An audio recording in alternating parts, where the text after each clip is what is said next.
안녕하세요. 안녕하세요. 반갑습니다. 반갑습니다. 저는 참 하나님의 교회 감남원에서 무너져버린 하나님의 성전을 다시 세우려고 노력하는 김기호라고 하는 사람입니다. 오늘 여러분들에게 전해드릴 말씀의 주제는 거룩한 성 예루살렘을 보니인데요. 이 주제의 말씀을 성경 전반적인 증거를 통해서 정리된 메시지를 먼저 참고해 드리도록 하겠습니다. 주제는 거룩한 성 예루살렘을 보니이고요. 요한계시록 21장 10절에서 12절에 근거한 말씀입니다.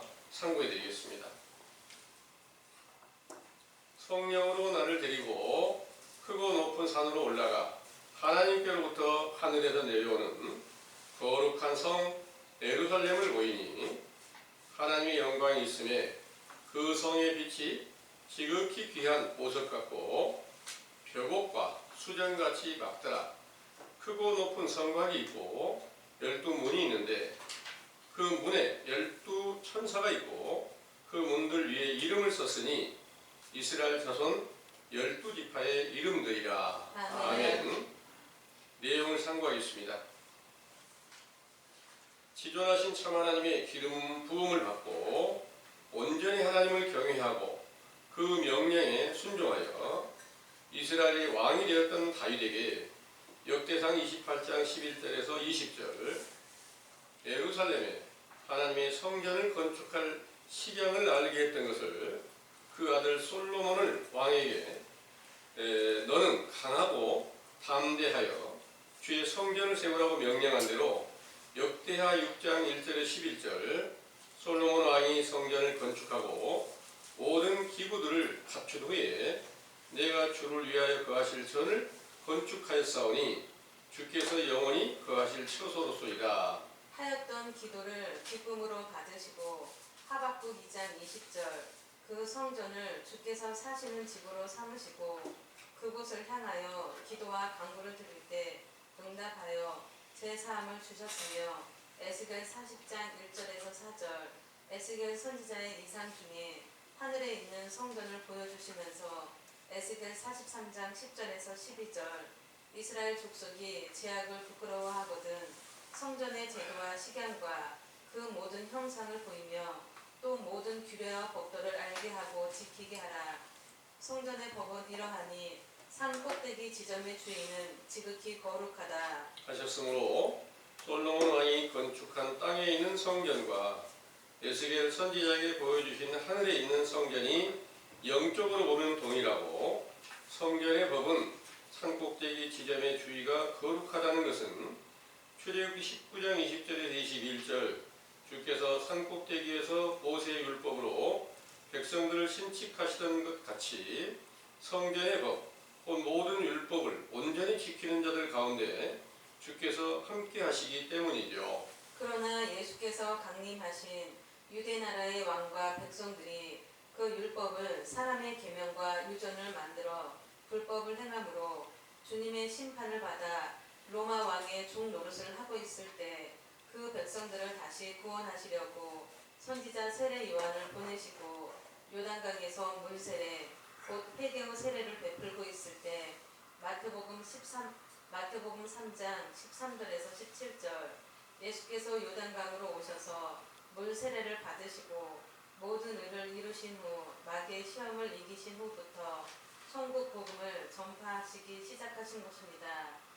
이렇게 시작하신 때부터 마태복음 5장 17절에 19절 모든 율법과 선지자들의 예언을 완성하시면서 성전의 제도와 식양과 그 출입하는 곳과 그 모든 형상을 보이며 모든 규례와 법도를 지키라는 명령을 듣고 돌아온 제자들이 지켜보는 가운데서 요한복음 2장 13절에서 22절 땅에 있는 성전에 들어가 모든 가증한 것들을 제하여 깨끗게 하신 후에 자기 육체가 하늘에 있는 성전인 것을 알려주시고 십자가에 죽으셨다가 부활하신 후에 사도행전 2장 1절 4절 오순절에 제자들에게 성령 충만함을 주셨을 때 모든 죄를 깨끗이 씻겨주시고 거룩하신 하나님의 사시는 성전이 되게 하셨으므로 그 거룩하신 이름이 영원히 영광과 찬송을 받으시기에 합당하시나이다. 아멘.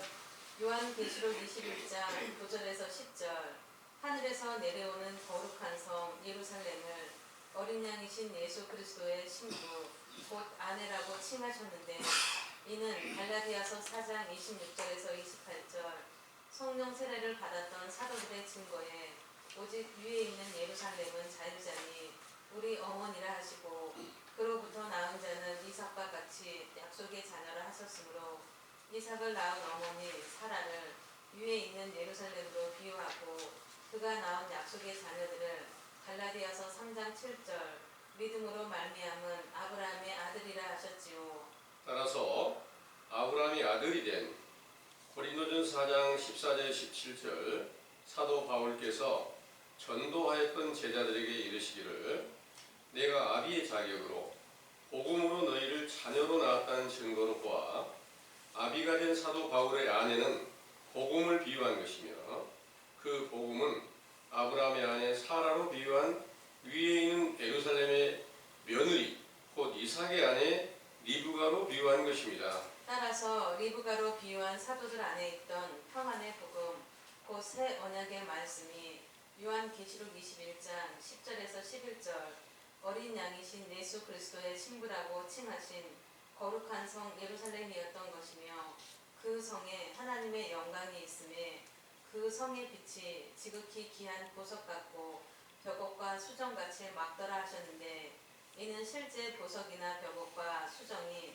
반석 중에서 단단하고 아름다운 것들이므로 영적으로 고린도전서 10장 4절 신령한 반석이 되신 그리스도께서 에베소서 5장 25절에서 33절 남편이 되시고 그 아내가 된 복음과 한 육체가 되신 것이므로 그 육체 곧 요한복음 1장 14절 말씀이 육신이 되신 예수 그리스도를 보게 하실 때 아름다운 보석처럼 보게 하셨던 것이지요.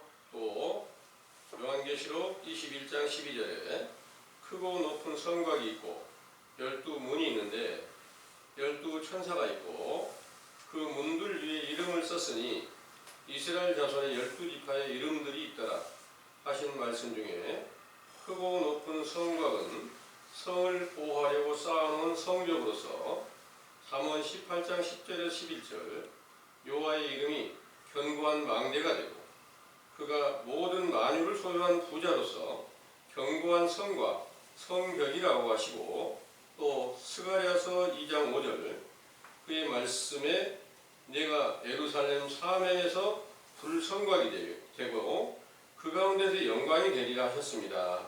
그 성곽에 12문에 12천사가 있고 그 문들 위에 이스라엘 12지파의 이름들이 있었는데 성곽이나 성전의 문은 요한복음 10장 7절에서 9절 하나님 본체이신 예수 그리스도이시므로 구약에서 이스라엘 12지파가 하나님께서 택하신 백성이므로 그 백성들 중에서 하나님의 존재를 드러내시고 그들을 감동시켜 말씀하시고 표적과 기사를 보이시며 이방인이라도 돌아와 그 명령을 지키면 천국의 백성이 되게 하셨던 구약의 증거들을 완전케 하시려고 세상에 강림하신 예수께서 마태복음 10장 1절에서 4절 12사도를 구약의 12지파로 세우신 것이지요. 그 사도들에게 이르시기를 마태복음 19장 28절 내가 진실로 너에게 이르노니 세상이 새롭게 되어 인자가 자기 영광의 보좌에 앉을 때에 나를 쫓는 너희도 12보좌에 앉아 12지파를 심판하리라 하시고 또 요한복음 14장 20절 그날에는 내가 아버지 안에 너희가 내 안에 내가 너희 안에 있는 것을 너희가 알리라 하신 말씀을 이루시어 부활하셨을 때 의의 왕으로 영광의 보좌에 앉으셨고 제자들이 성령 충만함을 받았을 때부터 그리스도 안에서 왕노릇하는 보좌에 앉아서 거룩한 성 예루살렘의 성곽과 성전의 12문으로 완성되었던 것이죠. 이렇게 깨닫지만 로마서 1장 1절에서 6절 오순절 이후에 바울을 비롯한 사도들이 택함을 받아 성전의 문이 되었으므로 실제의 숫자 12에 국한된 것이 아니라 영적 비유가 있어 12의 숫자의 비유는 요한일서 2장 22절에서 25절 아버지와 아들로 완전한 수로 아버지의 뜻을 완성하고 부활하신 예수 그리스도의 이름으로 성령 세례를 받고 영생을 받은 제자들 모두가 12문이 되어 그 가운데 12천사가 있고 12지파의 이름들이 있었던 것입니다. 또 요한계시록 21장 13절에 14절 동서남북에 각 세 문씩 있었던 것은 하나님이 택하신 이스라엘과 원수가 된 나라 중에 사사기 7장 12절 동방에 속한 악인들이 있고 호세아서 11장 10절에서 11절 애굽이나 아수르와 같은 서방에 속한 자들도 있고 이사야 30장 6절에서 9절 남방의 짐승처럼 패역한 자들도 있고 에레미야 25장 9절에서 11절 북방의 바벨론도 있는데 마태복음 24장 29절에서 31절 인자가 구름을 타고 능력과 큰 영광으로 오는 날에 큰 나팔 소리와 함께 천사들을 보내신다는 약속이 오순절에 성취되었을 때 하늘 이 끝에서 저 끝까지 사방에서 모으리라 하신 말씀을 이루어 사도행전 2장 36절에서 42절 예수님을 십자가에 못 박아 죽인 원수들도 성전의 문이 되고 12기초석이 있는 사도들로 말미암아 예수 그리스도의 이름으로 세례를 받고 죄사함을 받고 성령을 선물로 받았던 것이죠. 이렇게 존귀한 성전의 문이 된 제자들 가운데는 요한계시록 21장 22절에서 27절 말씀이 육신이 되신 어린 양 예수 그리스도와 하나님 아버지께서 함께 계셔서 영원한 등불 곧 찬 빛이 비치는 낮이 되었기에 사람들이 만국의 영광과 존귀를 가지고 들어갈 수 있었으나 거짓말하고 가증한 우상을 숭배하는 자들은 들어갈 수가 없으므로 오직 어린 양의 생명책에 기록된 자들만이 들어가게 되었던 것입니다.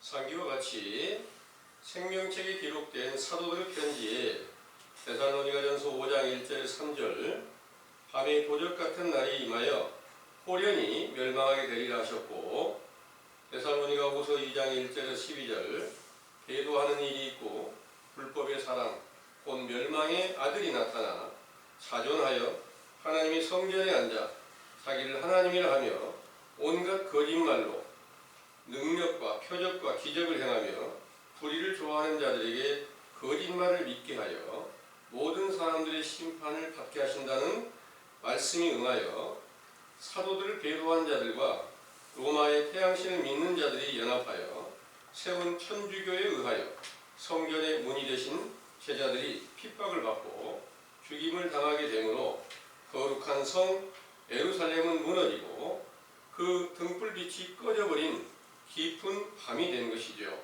이 일은 서기 기원 약 200에서 300년경에 있었던 것이므로 그 후 오늘날에 이르기까지 온 세상 교회가 참 빛이신 예수 그리스도를 영접한 성전이 되었다고 하되 실상은 그리스도의 말씀과 행함이 없으므로 저 그리스도로 말미암은 밤이라는 사실을 우리 감람원으로부터 깨닫게 하셨는데 이 교훈은 선과 악을 분별케 하는 선지자 세례 요한의 때로부터 전파되는 교훈으로서 참 빛이신 예수 그리스도의 이름으로 세우시는 거룩한 성 예루살렘이 새롭게 건축되는 일로 어린 양이 오실 길을 준비하는 일이 시작되었음을 굳게 믿으시기 원합니다. 아멘.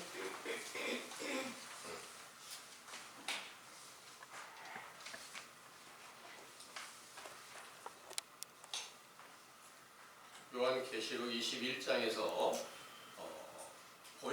보여주셨던 그 성전이 바로 여러분들 앞에 세워지고 여러분 그 성전 안에서 어린 양으로 인해서 완전케 하신 그런 등불빛이 환하게 비춰서 그 빛으로 말미암아 하나님의 영광을 볼 수 있고 찬송할 수 있게 되었으면 참 좋겠지요. 아멘. 네. 그런데 하나님께서 세우신 성전, 그것은 바로 가장 화려하게 성전이 세워졌을 때 솔로몬 왕의 때 세워졌던 거예요. 그 솔로몬 왕의 때 세워졌던 것을 그 백성들이 또다시 솔로몬의 왕의 마지막 때에 가서 죄악을 범하게 되고 우상을 숭배하게 되고 다른 신을 섬기게 되는 그런 죄악을 범하게 되니까 결국 그 성전이 다 무너져 버리게 됐어요. 하나님께서는 성전을 무너뜨려 버리는 일과 다시 세우는 일로 하나님께서 세상에 복을 내리는 것과 하나님께 세상을 저주하는 일로 비유해서 말씀하시고 있다는 것을 믿으시기 바랍니다. 아멘. 이와 같이 여러분들 안에도 이제 무너져 버렸던 성전이 다시 세워지기 위한 노력을 다시 시작하는 것인데, 이 일은 바로 이제 실제로 예루살렘 성전이 무너져 버렸을 때 어떤 결과로 무너졌을까? 그것은 이제 범죄한 유대 이스라엘 사람들에게 그 성전이 무너지고 그 백성들이 전부 다 멸망하고 다 포로로 붙잡히게 되고, 이런 내용을 역대하 36장에서 찾아보겠습니다. 역대하 36장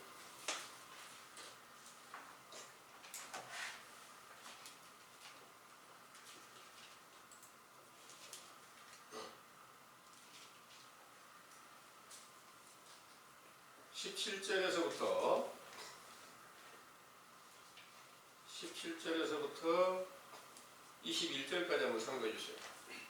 하나님이 갈대의 왕의 손에 저희를 다 붙이심에 저가 와서 그 성전에서 칼로 청년을 죽이며 청년 남녀와 노인과 백발 노음을 긍휼히 여기지 아니하였으며, 또 하나님의 전에 대소 기명들과 여호와의 전에 보물과 왕과 방백들의 보물을 다 바벨론으로 가져가고, 또 하나님의 전을 불사르며 예루살렘 성을 헐며 그 모든 궁시를 불사르며 그 모든 귀한 기명을 폐파하고 무릇 칼에서 벗어난 자를 저가 바벨론으로 사로잡아가매 무리가 거기서 갈대의 왕과 그 자손의 노예가 되어 바사국이 주세할 때까지 이르니라.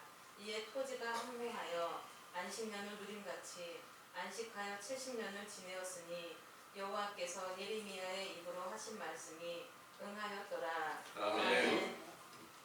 이렇게 천지를 창조하신 하나님께서 창조하신 때부터 모든 이제 모세로부터 이스라엘 백성들을 다 인도하시고 솔로몬 왕의 때 모든 것을 완전하게 다 이루셨는데, 이 이루어진 것을 갖다가 전부 다 다시 무너뜨려 버리신 거예요. 그 백성들은 다 멸망하게 되고, 그 왕은 눈을 빼가지고 죽이는 막 이런 일이 이제 벌어졌습니다. 시드기야 왕인데, 이런 엄청난 일을 누가 그 일을 하게 했느냐? 하나님께 지키시면 절대 그런 일을 할 수가 없어요.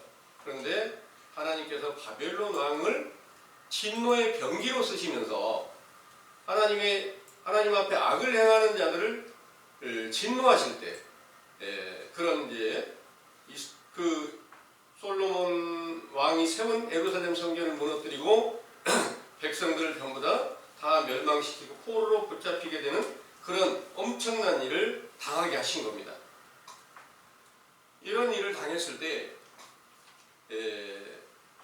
느헤미야 선지자가 예언한 말씀을 한번 참고해 보겠습니다. 느헤미야 1장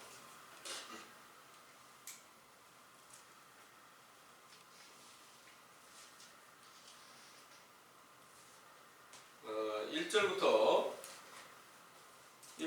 끝절까지 11절까지 한번 참고해 보겠습니다. 하가랴의 아들 느헤미야의 말이라.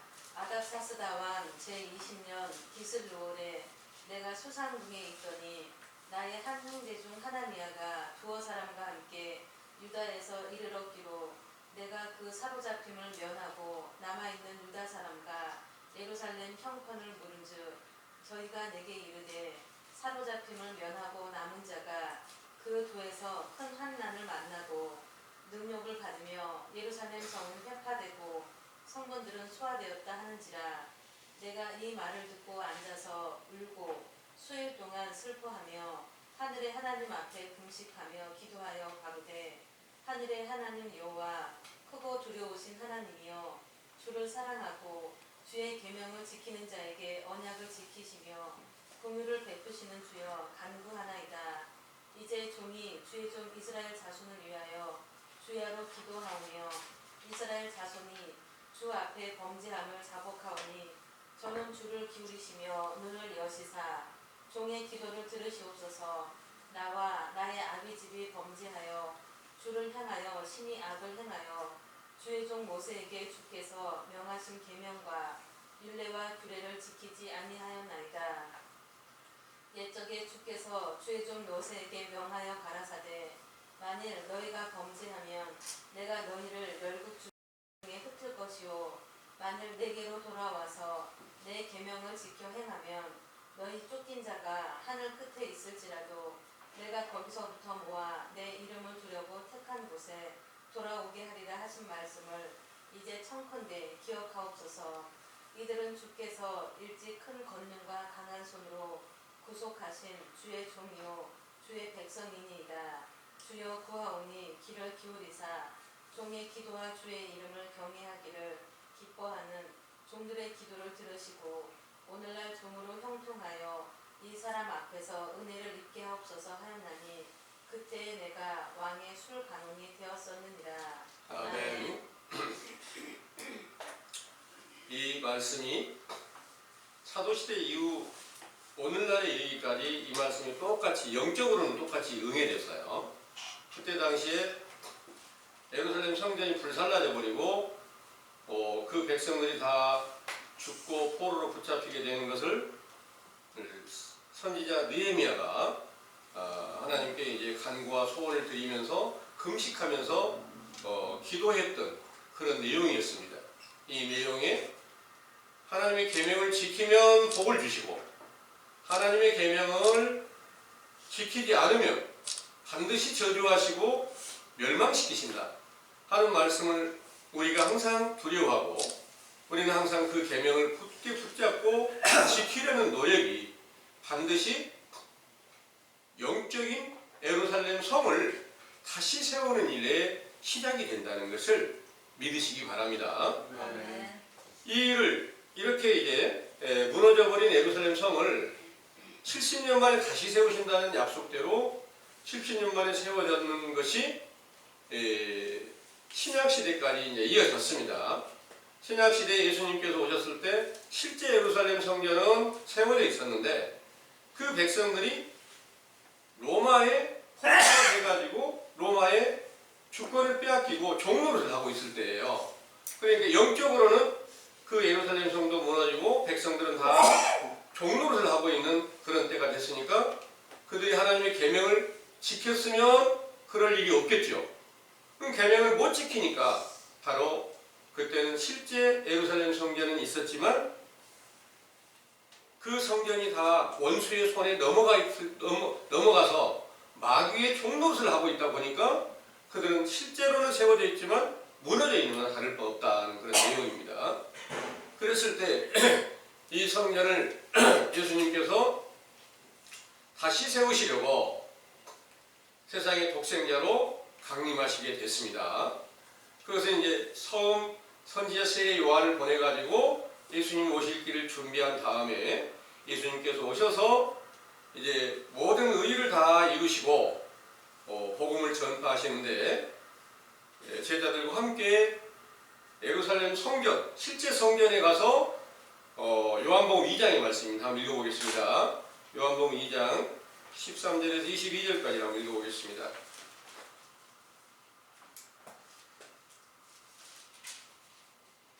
이는 혈통으로나 육정으로나 사람의 뜻으로 나지 아니하고 오직 하나님께로서 난 자들이니라. 말씀이 육신이 되어 요한복음 2장.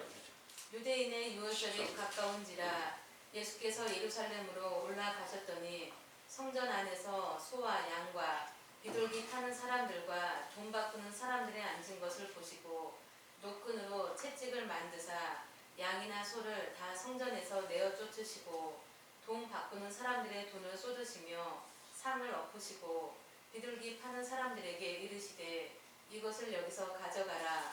내 아버지의 집으로 장사하는 집을 만들지 말라 하시니 제자들이 성경 말씀에 주의 전을 사모하는 열심이 나를 삼키리라 한 것을 기억하더라. 이에 유대인들이 대답하여 예수께 말하기를 네가 이런 일을 행하니 무슨 표적을 우리에게 보이겠느뇨. 예수께서 대답하여 가라사대 너희가 이 성전을 헐라 내가 사흘 동안에 일으키리라. 유대인들이 가로되 이 성전은 46년 동안에 지었거늘 네가 3일 동안에 일으키겠느뇨 하더라. 그러나 예수는 성전된 자기 육체를 가리켜 말씀하신 것이라. 죽은 자 가운데서 살아나신 후에야 제자들이 이 말씀하신 것을 기억하고 성경과 및 예수의 하신 말씀을 믿었더라. 아멘. 아멘. 이 내용은 실제로 예루살렘 성전에 제사장들이 그 제사를 드린다고 하면서 여기 이제 성전 안에 소를 팔고 양과 비둘기를 팔고 돈을 바꾼다 그랬는데 오늘날도 외식하는 교회 안에서 예수 그리스도가 우리 안에 있습니다 하고 성전이 세워졌다고 말하면서 이 똑같은 행위를 하고 있어요. 비둘기 판다는 것은 무엇을 의미하느냐?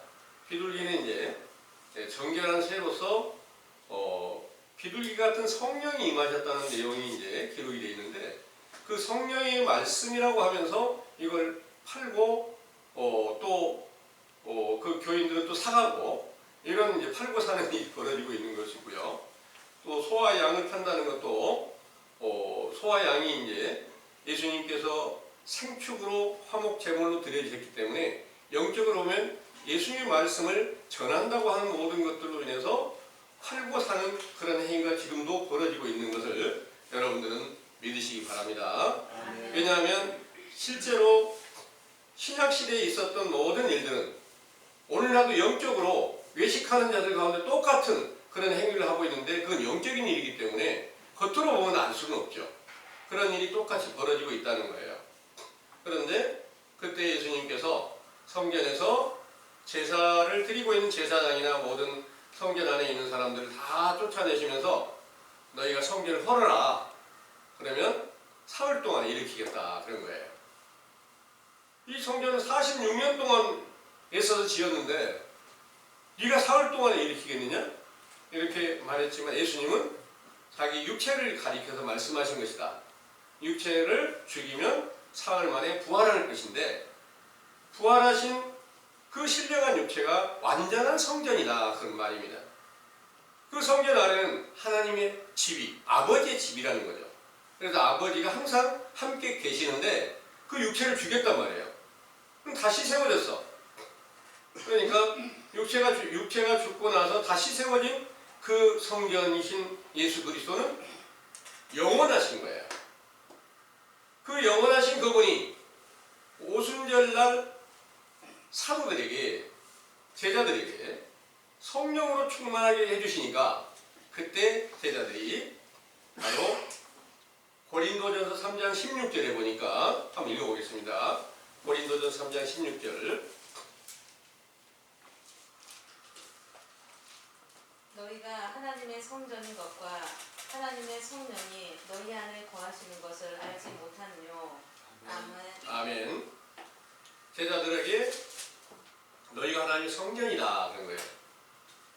오늘날 모든 교인들이 다 목사님들이 알려주고 여러분들은 여기 말씀 보세요. 다 여러분들 성전입니다. 이렇게 알려주는 거예요.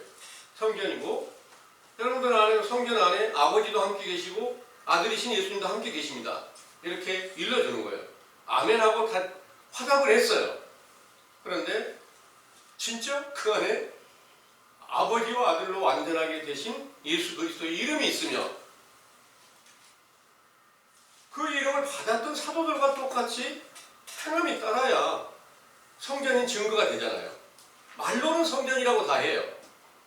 그러면서 오늘날 이제 실제로 성전을 갖다가 실제로 사람의 눈으로 보이는 성전을 아주 멋지게 잘 지었고 잘 짓고 이걸 이제 자랑스럽게 여기고 교회가 이렇게 돈이 들어오고 성장하게 가면 성전 세우는 일 아주 가장 큰 일로 생각하고 하고 있어요. 특별히 신천지라고 하는 그 교회 있죠. 그 교회에서는 본문에서 이렇게 말씀하시는 성전 안에 그 12사도의 이름이 있죠. 그리고 12지파가 있단 말이에요. 그런 모든 것들을 전부 다 실제로 사람의 오늘날 교인들을 갖다가 너는 무슨 지파야? 이렇게 너는 무슨 지파? 이렇게 계속해서 다 짜 맞춰가지고 그 지파들을 각 지파 중에서 12,000씩 모아가지고 144,000이 되게 한다. 이렇게 말하고 있는데 이런 모든 것들은 전부 영적인 일을 하지 못하다 보니까 육신의 생각대로 짜 맞춰서 이렇게 사람의 그 어리석은 마음을 갖다 미혹시키려는 것으로 만들어 놨다는 거예요. 모르는 사람들은 아 그래? 거기에 진짜 성전이 세워지고 12사도들로 세워진 그 12지파들도 그 안에 있고 이런 모든 것들이 있는데 그 성전에 가보니까 아주 어마어마해. 이런 모든 것들을 보고 야 참 여기에 하나님의 그 거룩하신 이름이 있고 하나님의 집이 여기 세워졌구나.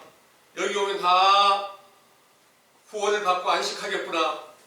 이렇게 미혹받게끔 만들어놨어요.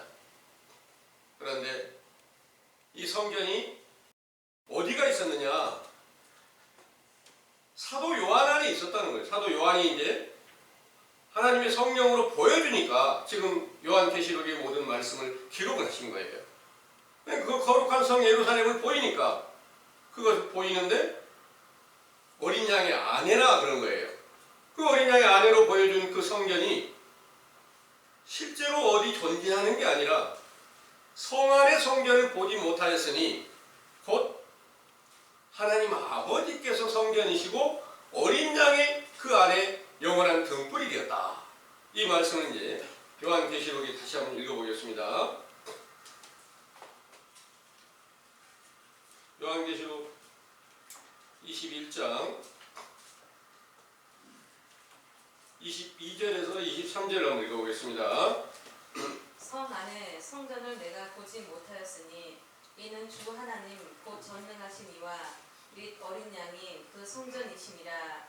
그 성은 해나 달의 비침이 쓸데없으니 이는 하나님의 영광이 비치고 어린 양이 그 등이 되심이라. 아멘. 아멘. 여러분들 안에도 이 성전이 세워지고 이 등불이 켜지기를 원하는 소망을 가지고 왜 내 안에서는 그 성전이신 그리스도가 나타나시지 않을까? 어린 양이 안 나타나셨을까? 뭐 때문일까요? 왜 등불이 켜져 있지 않을까? 등불이 켜진다는 것은 성경 안의 모든 비밀이 자세하게 열리고 모든 약속하신 것들이 내 안에서 똑같이 이루어져야 그 등불이 켜져 있다 말할 수 있어요. 등불이라는 것은 잠언 6장 23절의 말씀을 보면은 하나님의 명령을 등불이라 그러는 거예요. 그리고 하나님의 법이 빛이라는 거예요. 한번 읽어보겠습니다. 잠언 6장 23절입니다.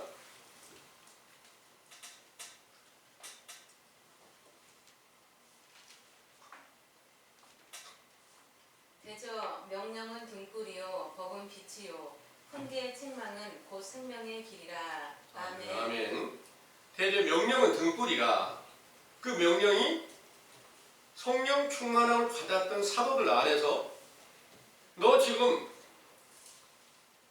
다메섹의 사울이라고 하는 사람이 그 안에서 지금 소경이 되어 있는 거야.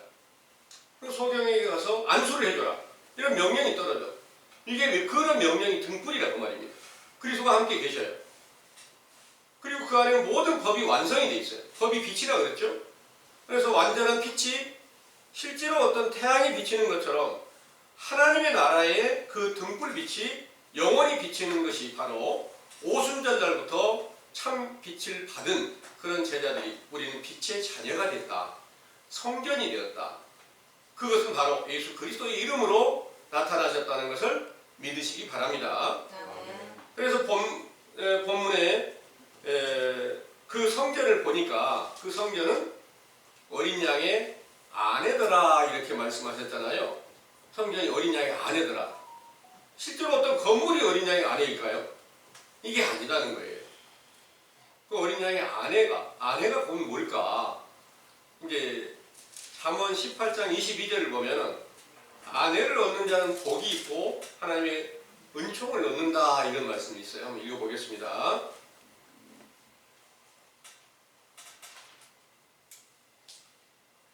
아내를 얻는 자는 복을 얻고 여호와께 은총을 받는 자니라. 아멘.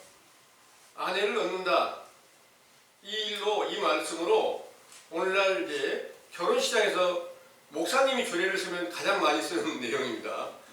그런데 아내를 모든 사람 복이 없고 어디야 복이 있을까? 실제 육체의 것은 아니라는 거예요. 성경에 예수님께서는 육체의 결혼을 안 하셨죠. 근데 하나님 아버지의 가장 큰 축복을 받으신 분이 예수님일 거 아닙니까? 그래요, 안 그래요? 예. 당연히 예수님께서 가장 큰 축복을 받고 모든 성경을 완전케 이루신 분이니까, 잠언을 이루신 분이니까 당연히 아내가 있어요. 그런데 육체의 결혼은 안 했어요. 예수님은 영적으로 아내라 그런 말입니다. 그래서 영적인 아내가 뭘 비유를 할까? 이걸 자세히 이렇게 성경에 살펴보니까 갈라디아 4장 26절을 한번 읽어보겠습니다.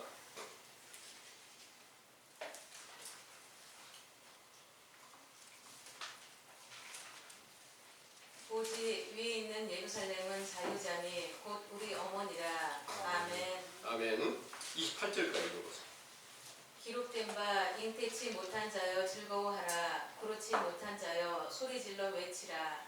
이는 홀로 사는 자의 자녀가 남편 있는 자의 자녀보다 많음이라 하였으니 형제들아 너희는 이삭과 같이 약속의 자녀라. 아멘.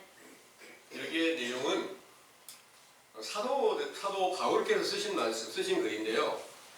위에 있는 예루살렘은 우리 어머니라 그런 거예요. 어머니는 아버지의 아내 맞죠? 맞죠? 어머니는 아버지의 아내예요. 그럼 사도들의 영적 아버지는 누굴까? 갈라디아서 3장 7절을 한번 읽어보겠습니다.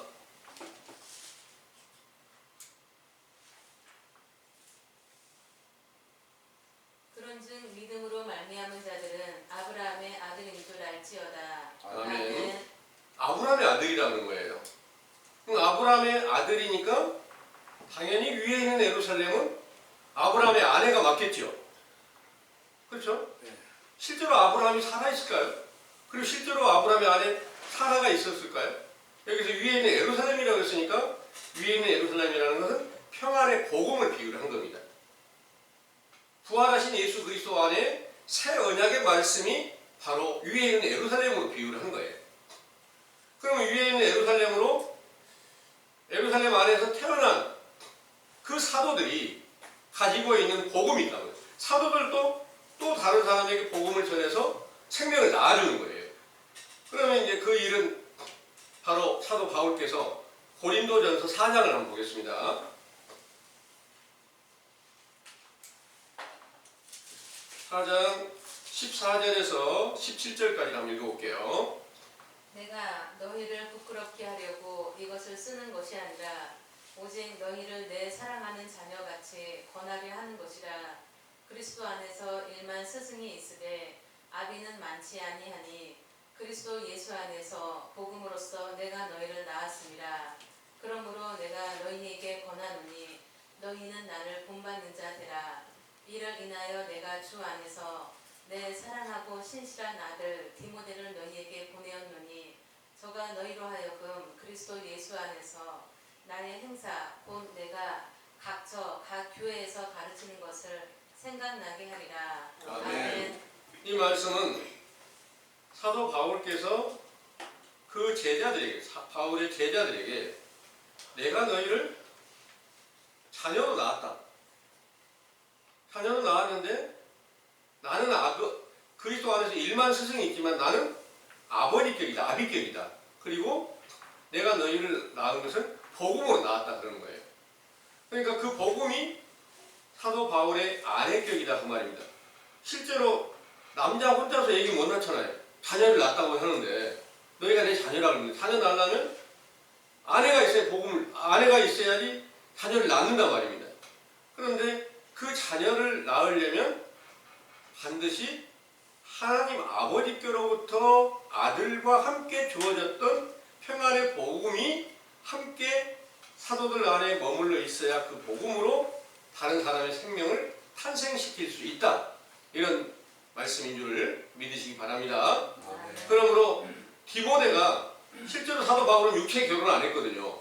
육체 결혼을 안 했는데 복음으로 낳았다. 그럼 디모데한테 너는 내 아들이라 그랬으니까 바로 복음으로 낳은 것이지 실제 복음이 아내격이다. 그래서 그 복음은 위에 있는 예루살렘으로부터 또 다시 위에 있는 예루살렘이 이제 아브라함의 아내 사라격인데 아브라함의 며느리가 누구냐? 이삭의 아내가 누구냐? 리브가라고 말입니다. 그러면 사도들 안의 복음은 리브가로 비유한 복음이다. 이런 비유의 말씀을 여러분들이 함께 이해를 하시고 여러분들도 이제 최고로 우리가 하나님 안에 잘 되는 게 그 복음을 우리가 얻는 거예요. 그 아내를 얻는 게 복을 얻고 여호와께 은혜를 얻는 거다. 이 말씀으로 사도들이 이 일이 응했을 때가 오순절날 성령 세례를 받았을 때 이루어진 줄을 믿으시기 바랍니다. 이와 같은 일들이 우리에게 지금 우리가 원하는 목표가 됐어요. 그런데 이렇게 복음을 전파하신 사도들이 이 성경이 다 무너질 것을 예언을 했고 예수님께서 마태복음 24장의 말씀을 보면은 성전에 돌 하나도 돌 위에 남지 않고 다 무너지게 하는 때가 온다. 그 성전을 갖다가 또 천국이라고 하시는 거예요. 왜냐? 성전이 하나님의 집이니까 하나님의 집이 있는 건 천국이잖아요. 그래서 그 천국이 다 하늘이 불살라져 버리게 된다. 이런 내용들이 이제 베드로 후서 3장에 기록하고 계시는 거예요. 그래서 성전이 불살라져 버리고 하늘나라가 불살라져 버리고 이런 모든 일들이 어떻게 응해졌을까? 이 일을 여러분들에게 계속해서 성경의 짝을 통해서 전해드리고 있어요. 그것이 그 불이 어떤 것이냐? 그 무너진 원인이 뭐냐? 사도들과 함께 있던 자들이 배도해서 다른 복음을 만들어가지고 이걸로다가 당을 짓고 결국 로마의 태양신을 믿는 자들과 연합해가지고 천주교가 세워지고 그 천주교에서 교리를 만들어가지고 이게 하나님 그리스도의 복음이다 이렇게 전하는데 성경과는 전혀 다른 그런 다른 교훈을 만들어서 전파하고 있으니까 성경에는 그걸 갖다가 사람의 계명이다, 가증한 우상이다 이렇게 비유를 하시는 거예요. 우상 숭배하는 자들은 반드시 멸망시킨다, 불살라버린다.